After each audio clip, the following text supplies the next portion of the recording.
Right, hello, and welcome. Welcome to another live. And in this context, I guess we're talking about everything Jamaican, all right? So, is Jamaica ready for Paris? And would love to hear your views. And so, specifically, we want to, focus on Taekwondo Tracy and the J3As, just to provide you with an update and also to hear from you in this context as well. We did a live previously, so just want to update you on what is happening. Of course, ridiculous. And another unfortunate event, the men's 4x4 relay. So Jamaica, unfortunately, is yet to qualify for the 4x4 relay in Paris. And I say yet to qualify because they still have some time. Will it be possible? I don't know at this point. But after three attempts, yes, they are still yet to qualify. All right, so all three attempts were in the Bahamas. Yes, so two at the World Athletics Championships, relay championships there in the Bahamas, and the third attempt was at the NACAC, so the NACAC New Life International, held right there in the Bahamas as well. And, would love to talk about women's sprinting in Jamaica, specifically, I guess, regarding the big three. So Shericka Jackson, Elaine Thompson-Herah, and Shelly-Ann Fraser-Pryce. Also in this mix is also, Brianna Liston, given, her recent announcement. So would definitely love to hear from you. What are your views regarding these developments? So stick and stay with us. Please remember to hit the like button, the share button, and the subscription button. We won't be long, so it's a quick update, in and out.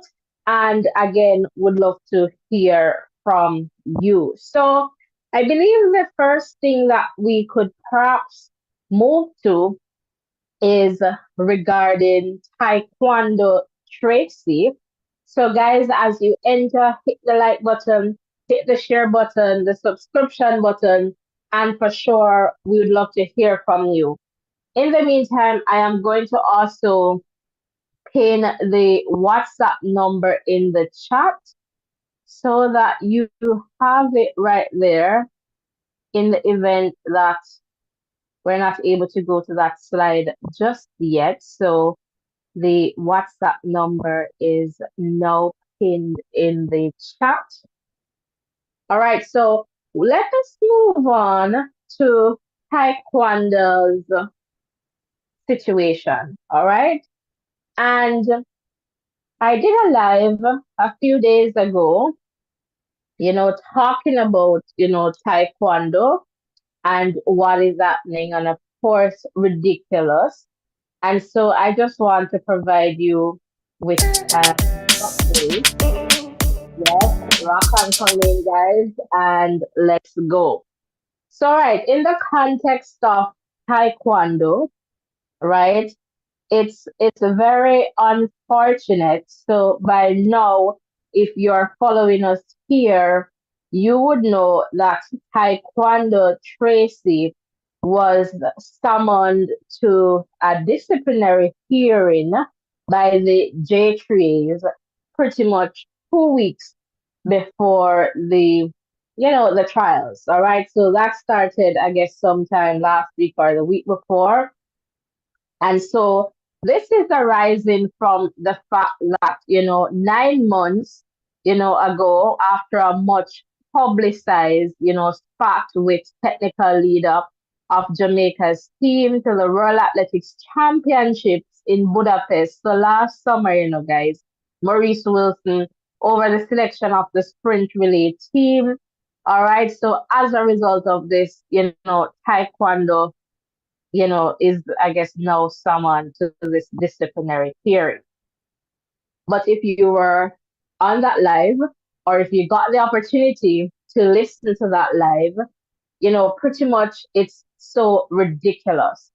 All right, so as it relates to the charges, there are two charges, right? So charge one is on screen, that you failed, so that Taekwondo failed and or refused to comply with the long established disciplinary code or policy of the JAAAs at the 2023 World Athletics World Championship in Budapest by being rude and disrespectful to Mr. Maurice Wilson at the warm-up track. So that's the first one. And, as I said in the last live, I would love to know, what does, being rude and disrespectful mean? They have to provide a definition for that. All right.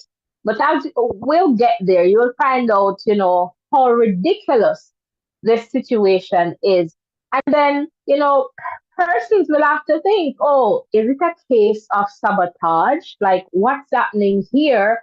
Because this situation is just ridiculous. So that's the first start. Again, I don't know how they're defining rude and disrespectful, because that needs a clear definition. When you're thinking about legal context, you need to be clear what it means to be rude and disrespectful, because it could be a situation where, for example, I am not agreeing with you. So you might say something to me and I said, no, I don't agree with you. That could be rude and disrespectful for some people. It's not rude and disrespectful to me, because I'm just simply telling you that I do not agree with you. And I have that right to express myself. So it would be very good to get a sense of what rude and disrespectful means in this context. So we're yet to find that out. And it gets more ridiculous, guys. So let's keep going. The second charge here is that, Taekwondo failed and or refused to comply with the long established policy or code of the JAAAs, and without decorum, to wit, without good taste and decorum. So Taekwondo wrongfully accused Mr. Maurice Wilson of favoritism in his discretion to exclude him from participating in and being a member of the 4x100 relay team at the 2023 World Athletics World Championship in Budapest. All right. So this is the second charge. Again, without decorum, all those things, we need some definition. So we can see what is happening here. Two charges. And to me, they don't really make much sense when you're thinking about things in a legal context, unless you have the context to support. So, for example, they needed in charge one, let's just go back there quickly, to define what it means to be rude and disrespectful. All right. So that's not there for sure. All right. And if you can recall, in our last live, we spoke to these issues. So this is just an update or a recap, and just to let you know what is happening now. All right. And so here is where it gets, my word, let's try and fix this. Here is where it gets really, really interesting. And the slide is not in here. All right, perhaps I need to get this one in. How can I miss that one? All right, just hold a moment, guys. These things happen at times, but when you're prepared, and I just want to show you, because this is definitely important. This little last point here, not even little. It's a big point that I want to share with you guys. So I am still here. So please stick and stay with me, because I am still here. But I have it in here. Okay, let's just try and put this in. and let's see how it works. All right, guys, thanks for sticking and staying. Let's go back to the screen here. All right, let's see if we can get this. All right, here we go. So this is where it gets more ridiculous. All right, so I definitely need to take a little bit of drink for this one, a little bit of drink in terms of water, nothing much. All right, Justin, welcome, welcome.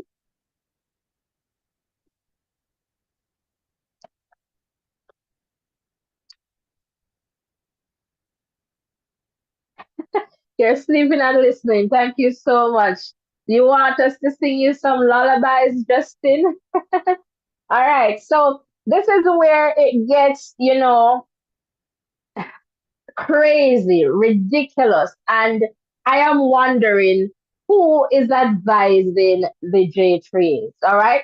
So if you can recall, just from the charges, let's just quickly go back to the charge. So charge one, that you failed and or refused to comply with the long established disciplinary code or policy. So they're saying, okay, you broke a policy. Similar to charge two, you failed and or refused to comply with the long established policy or code. All right, so they are charging Taekwondo here based on the charges. These charges are or ought to be based on some established policy or code. So this is where it gets really, really ridiculous now. Look at this. So now they're providing a context as to what long established disciplinary code and policy means. And listen to them. This is from the J3s. Please note that references to long established disciplinary policies and codes do not necessarily refer to written codes and policies. All right, let's just break it there. All right, and so they're saying that, they're charging Taekwondo based on long established policy or code. And at this point, they do not have any written policy or code. They're telling us that the charges here, we refer to policies and codes, but it doesn't mean that they're in writing. All right. And so in this context, why are you charging this young man? This is very subjective. Clearly, it seems as if there is, well, obvious some bias here because what is it that you're basing these charges, from? And if something is not written, right, how is it that, Taekwondo or any other athlete should know that, okay, this is something that is long established, right? This is something that is a culture of the J3s. Are you running like culture camps so that they know what the J3 is about and what are these, I guess, unseen, codes and policies? So in that context, and here again, it gets even crazier, right? So these policies or codes, they're not in writing, but to the basic behavior instilled by parents, coaches at all levels, and coaches and administrators at the national level that allow for respect and ensure for the goals and aspirations of the J3s. And here again, they're saying, okay, when we talk about, for example, this long established, discipline and whatever, it's based on the behavior instilled. Let's look at parents. As I said last time, your parents, they may teach you different values from what my parents may teach me. So we have different values. We appreciate different things based on our value system. So how is it now that they're going to use this as a measurement to say, okay, all right, what we mean by this is to the standard of a parent. I mean, parents have varying standards. Some parents value sending their kids to church, Sunday school, Sabbath school, some parents could care zero about that. So I don't know. This is just so stupid. And then coaches at all levels. I mean, persons have different value systems. J3s should have taken this opportunity to establish a code of conduct, which they do not have. They do not have. So I am happy to inform you too, because the last time I wasn't sure if Taekwondo had legal representation, but it does. And some of the issues that, we were concerned about the last time is lawyer raise those issues as well. I have a clip here from Sports Max. I'm going to see how best I can play that for you from the lawyer and just try to pause and go until we kind of get that out. But guys, the WhatsApp number is in the chat. If you're here and would like to give us a call, and, let us talk about some of these issues. Justin is saying, she'll come like a bedtime story. All right, Justin, I guess we'll sing you some lullaby since you're there and ready for bed. But welcome. If you're just tuning in, welcome to this coverage here. And I'm going to do my best to play this for you and, also just kind of stop a little bit and try to get things going in terms of just breaking that, recording. So let me see if it is here. Looks like it now. All right, let us. I'm currently off the island, but certainly for my clients.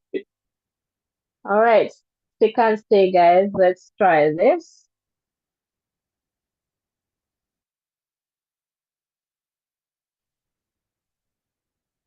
Everyone, I'm doing well. I'm currently off the island, but certainly for my clients' interest and benefit, I had to make the time for this interview. What can you tell us? What's the latest? We're hearing a lot around disclosure. What can you disclose to us?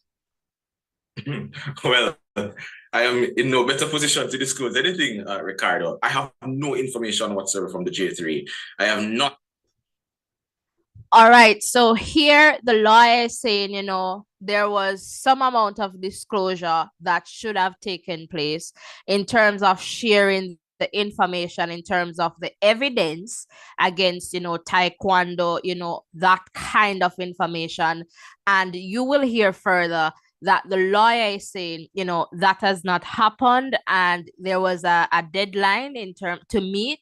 And based on, his information at that point when he shared in this interview with the Sportsmax team, he was yet to receive, the documents.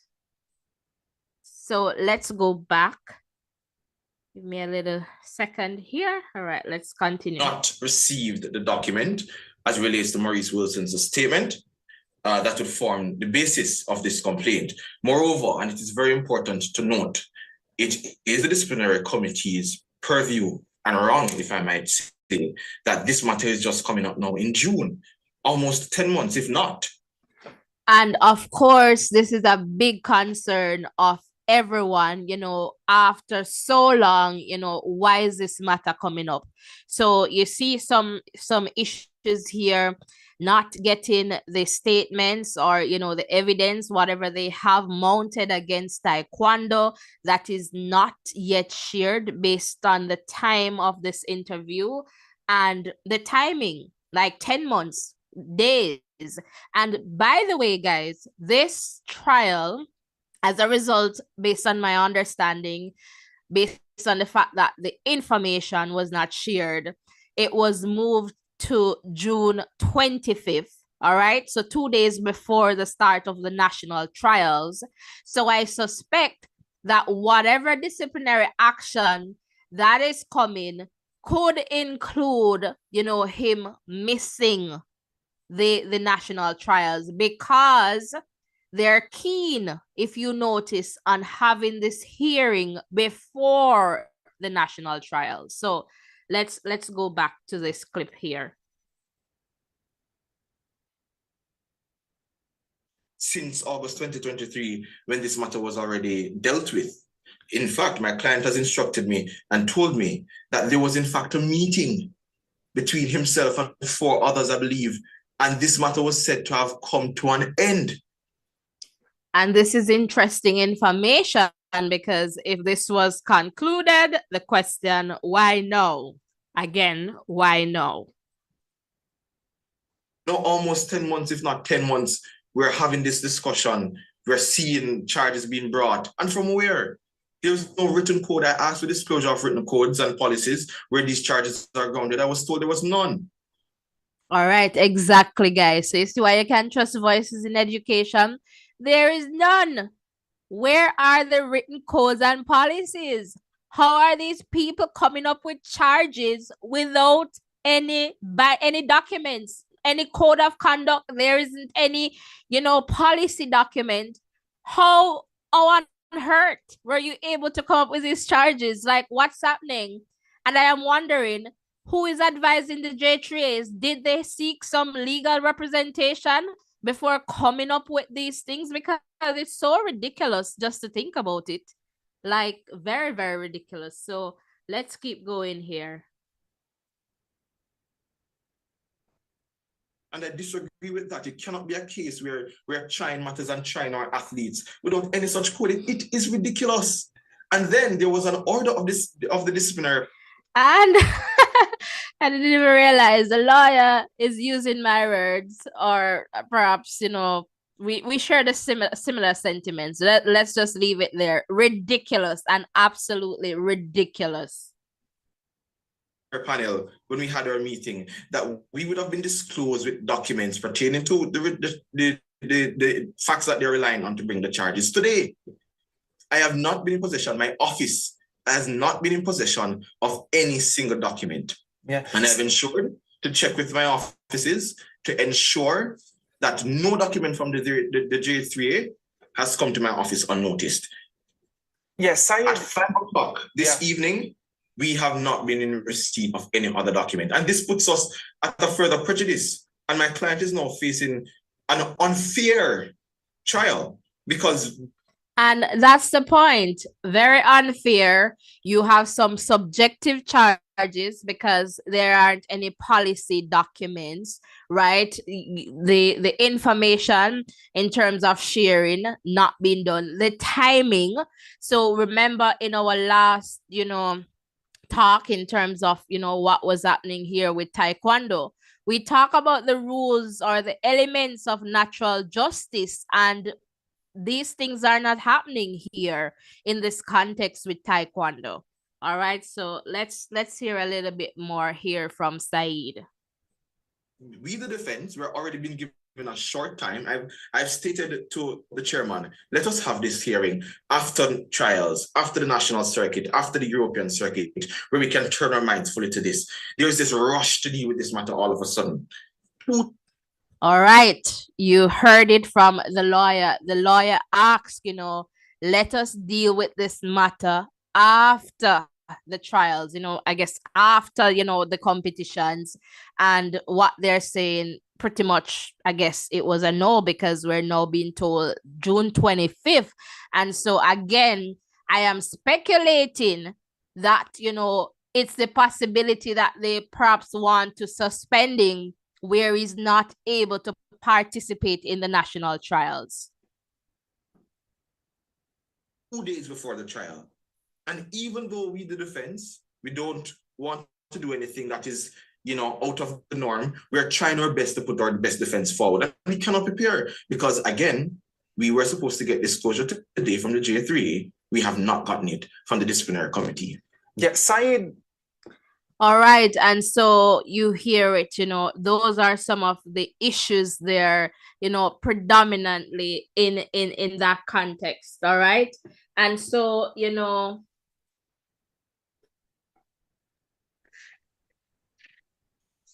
And so, it leads us to wonder, what is happening? What exactly is happening here? It is clear for some of us, that the J3s, whatever they're doing, is obviously ridiculous, seemingly unfair. And I say ridiculous based on the fact that you're charging someone based on policies that do not exist. All right. It's those long established policies, as you say, they're not in writing, they're perhaps in the head of one or two people. And so I don't know how we're supposed to go in there and get that information. And so that again is just unfortunate. All right. So that's pretty much, what I have to share in the context of what is happening with Tyquendo Tracey. Very unfortunate, but that's the update here for you at this point.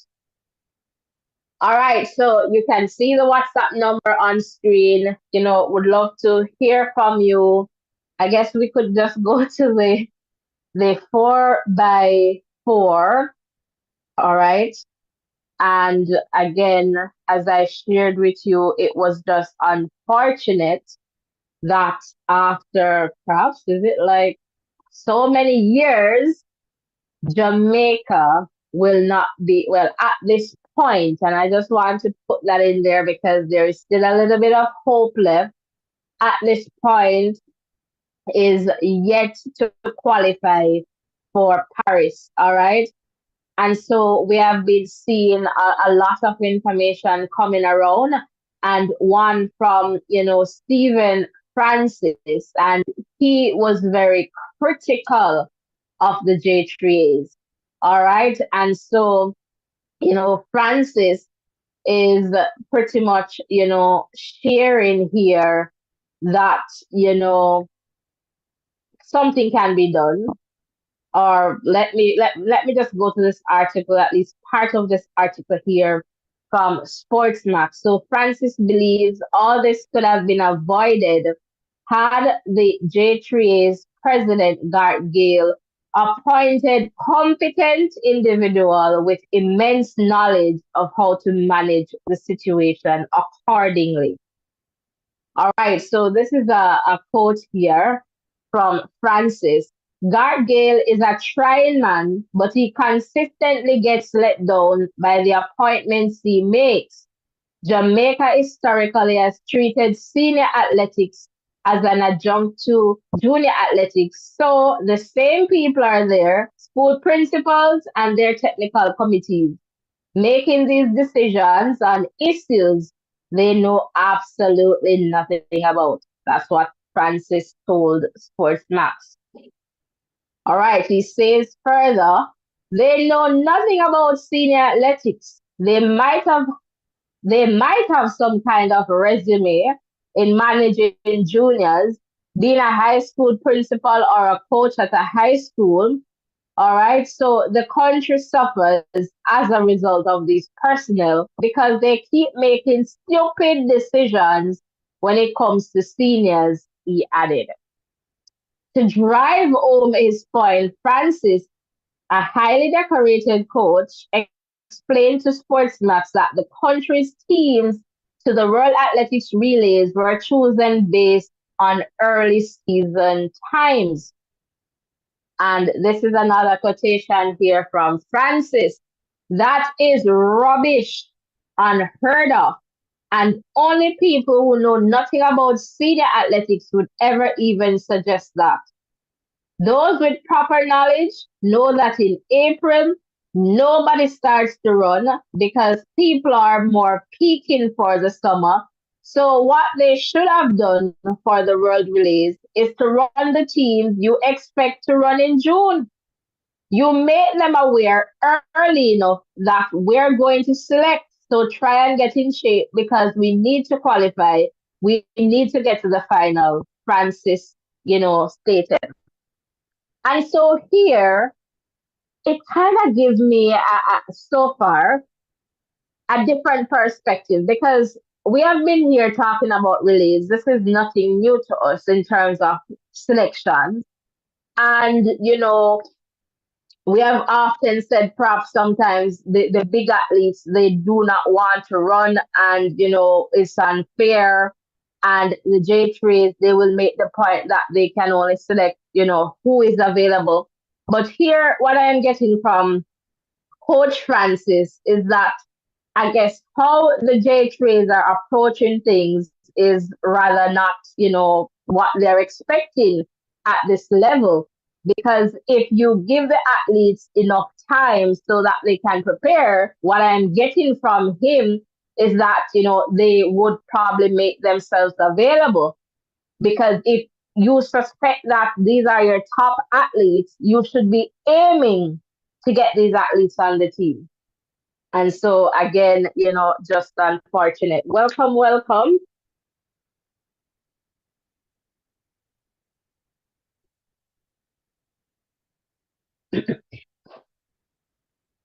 All right, so Francis continued here, and this is another quotation.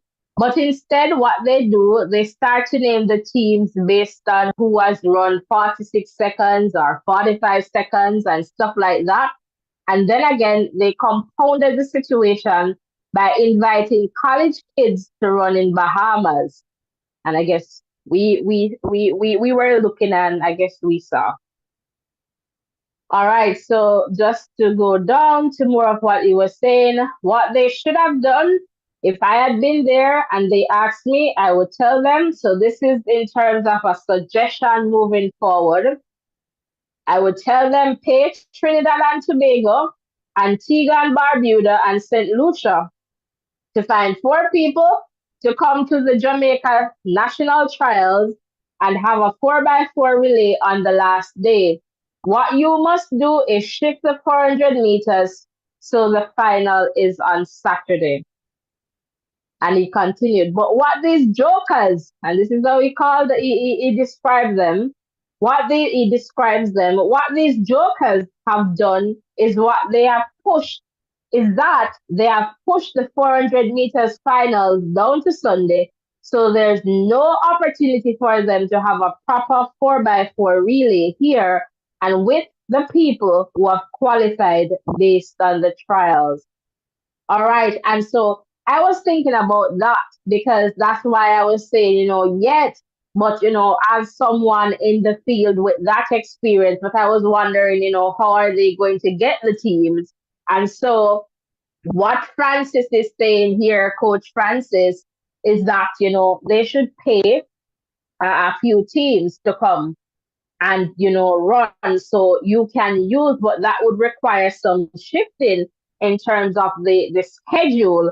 But he's describing that the jokers, they did something else. So they're not even thinking about that possibility, I would say, based on what he's explaining here. So he's pretty much referring to some of those people in the J3s as jokers, jokers, jokers, jokers.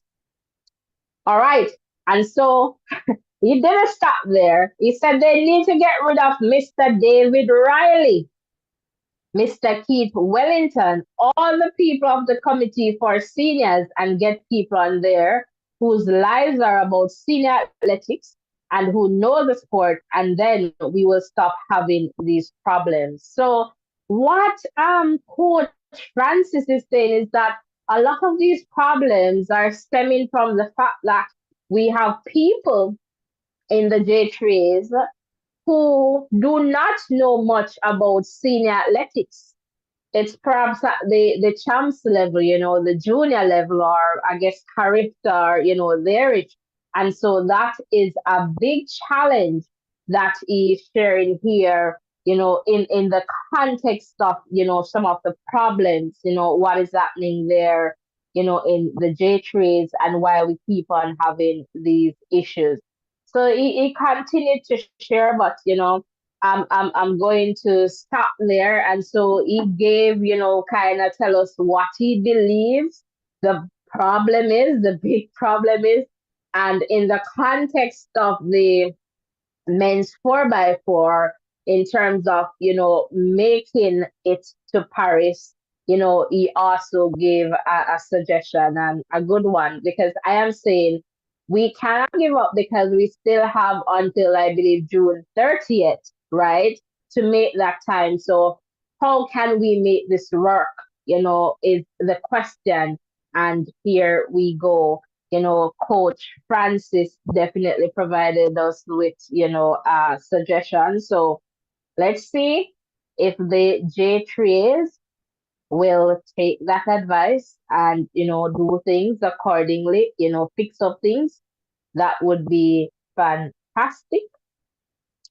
All right. So again, very unfortunate there. All right. So in that context, we have talked about Taekwondo and the 4x4 women sprinting. All right. So I'm just going to be quick about this one because, I guess we all, know what is happening here in this context, right? All right. So finally, we have seen the big three. All right. So Shericka Jackson was the first one out in terms of, and I'm just going to focus on the 100 meters here. And I believe she ran 11:03. All right, as a season best there. Then we saw Elaine, and when we saw Elaine, unfortunately, Elaine was not looking as though we expected to see her. And, that too. So I believe her best time, season best, and I stand corrected here, is 11:30. I'm just recalling from the top of my head. And then we saw, Elaine going again and, unfortunately suffering what appeared to be, well, apparently she got an injury at the New York City Grand Prix. All right. And so that has affected, obviously, her preparations in terms of doing the three-peat.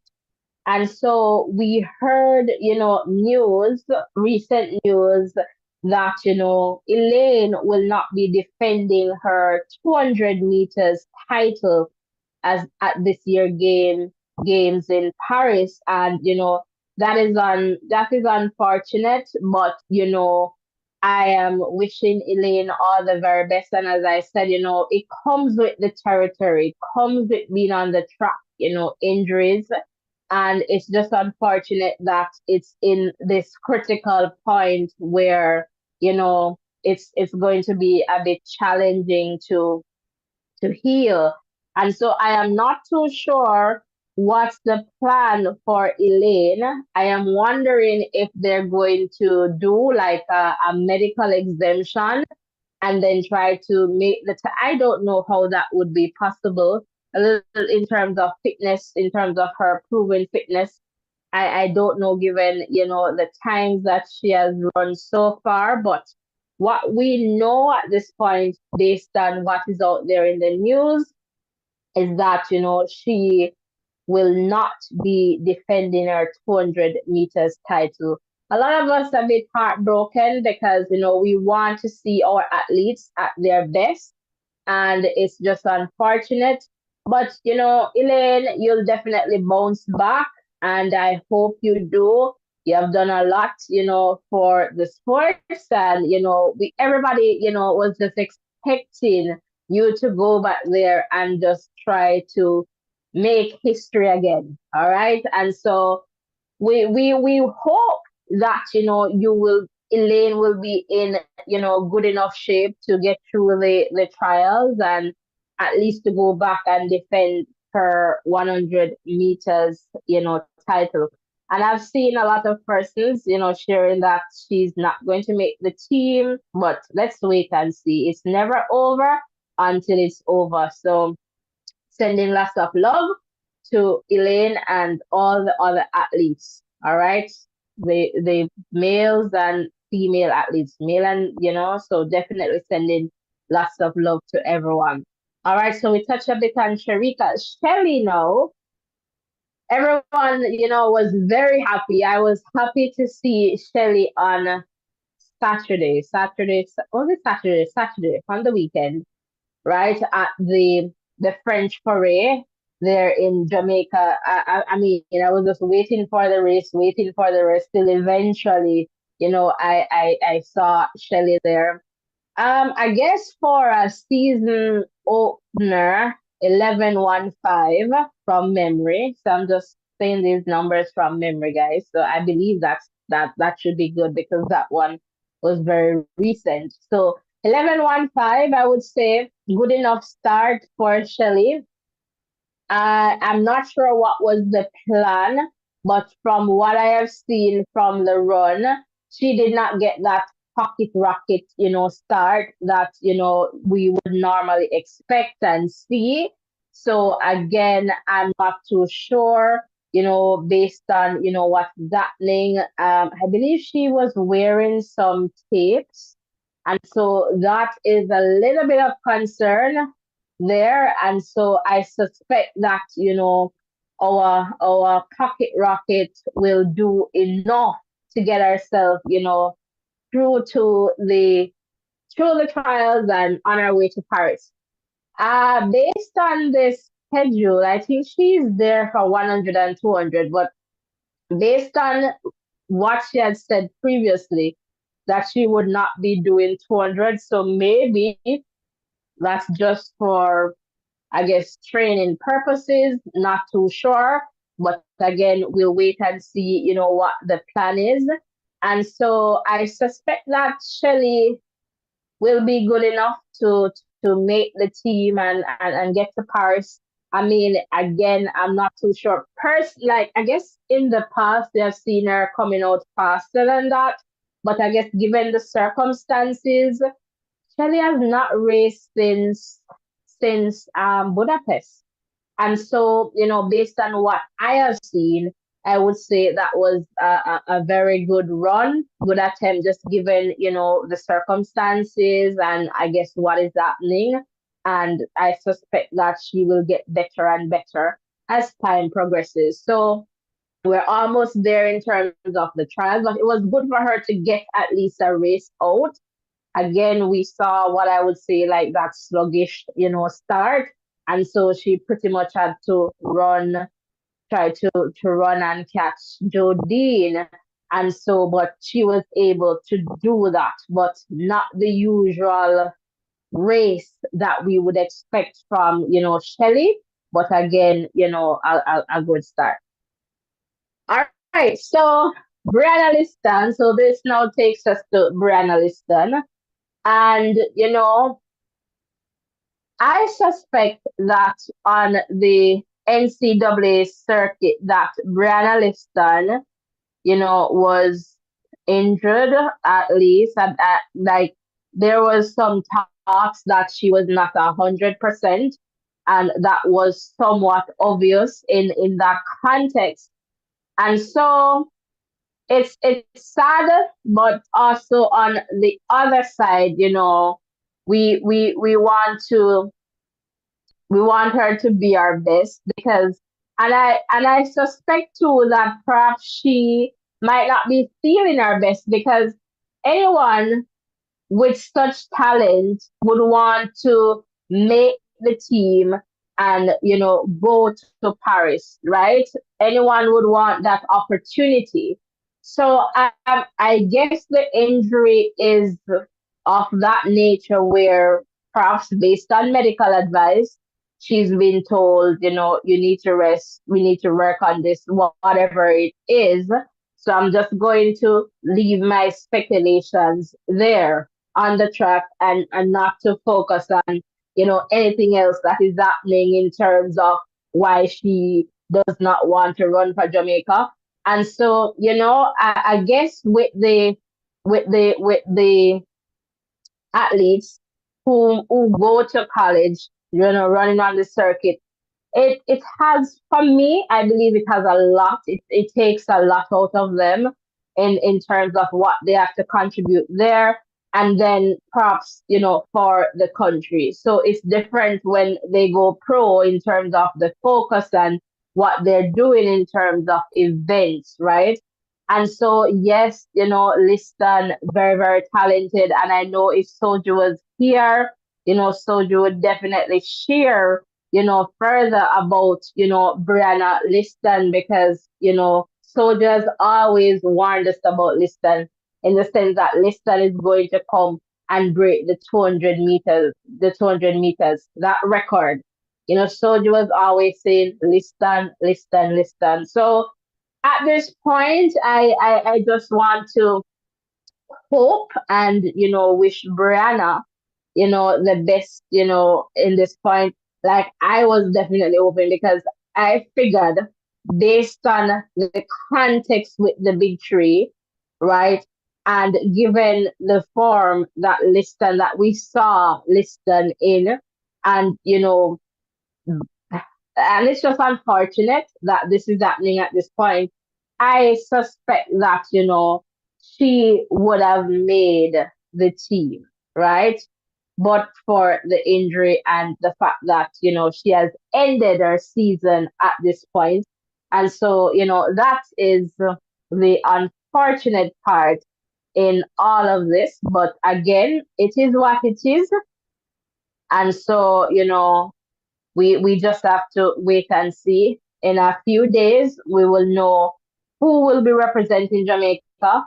We see also, she's not on screen here, Crystal, slowly but surely, she's getting there.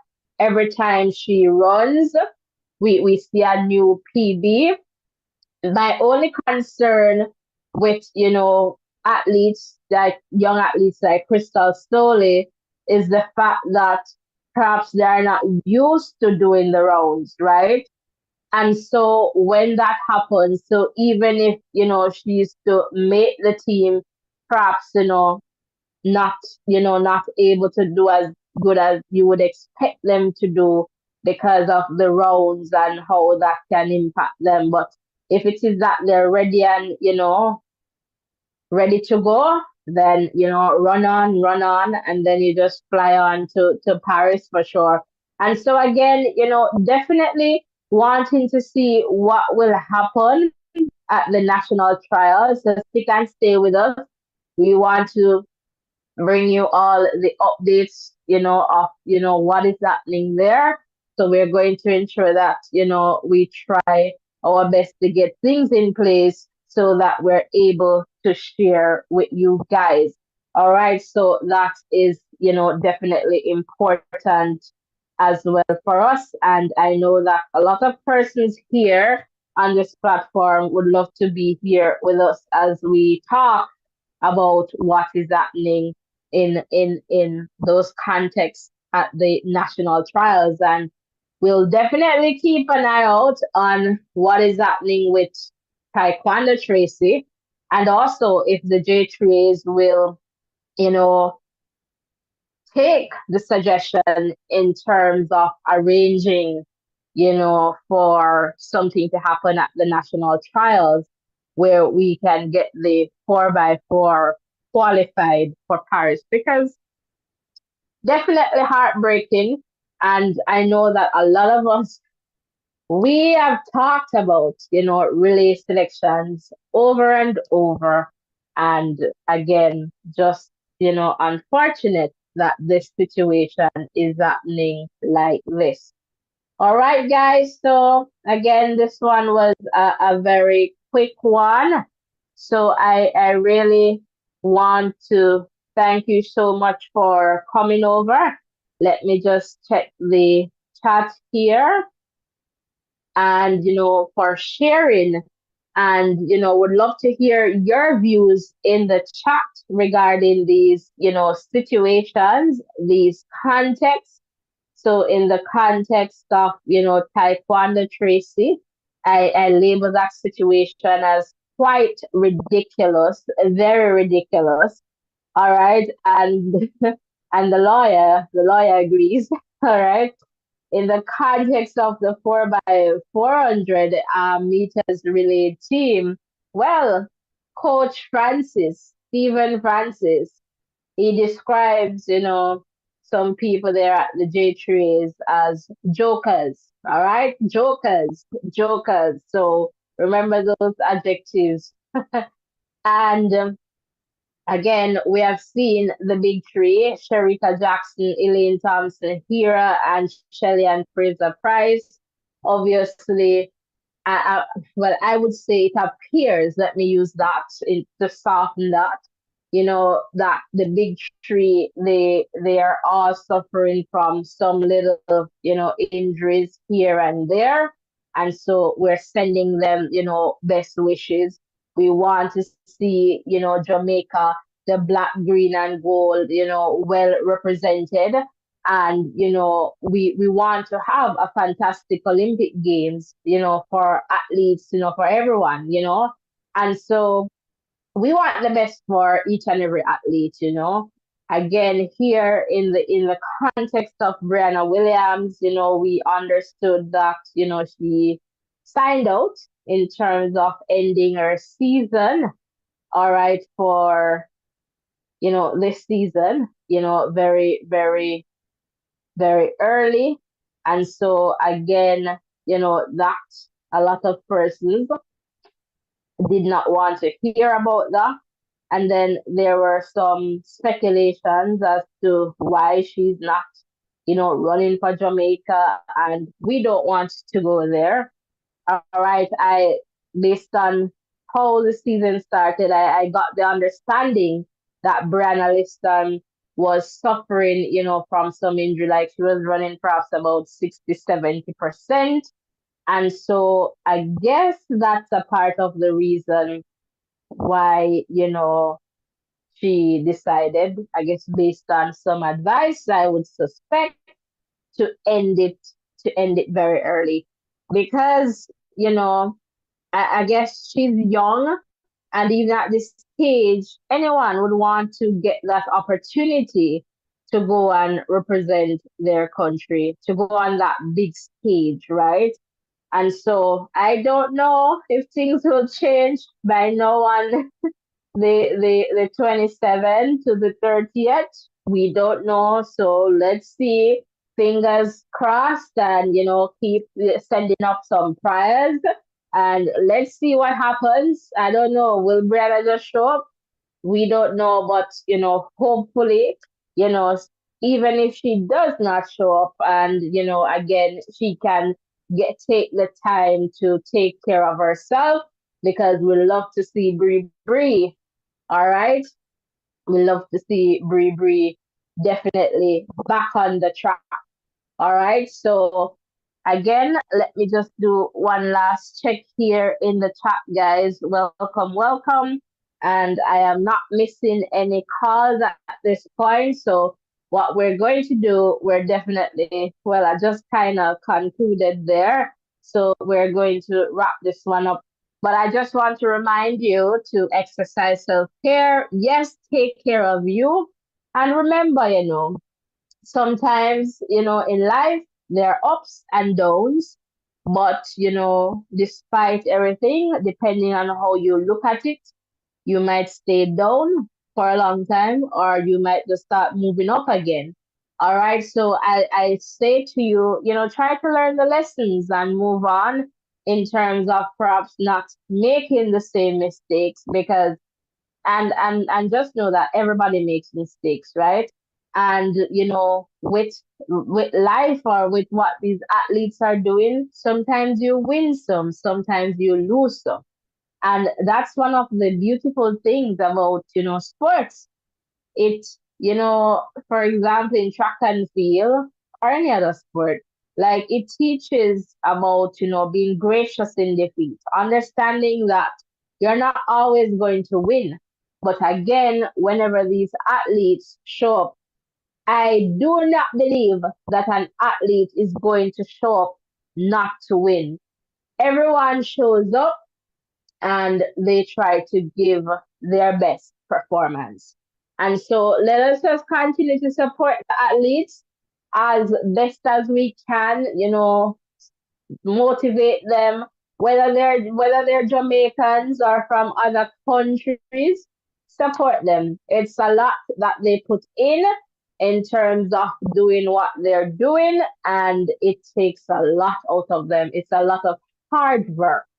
All right. And so with this too, comes in like injuries, they'll come, they'll happen, I guess, every now and then, because I guess it's just a part of it. So we just need to embrace them and motivate them, and send them all the love that we can, all the prayers, and let's just wish them the best. All right. So I just want to thank you so much for tuning in. All right. And for making it Voices in Education. All right. Please remember to hit the like button, the share button, and the subscription button. And also ensure that you turn on your post notification so that you do not miss an update. All right.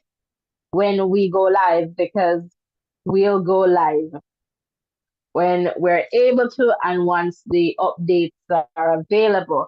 All right. Again, thank you so much, and I will see you in the next live. All right. Bye for now.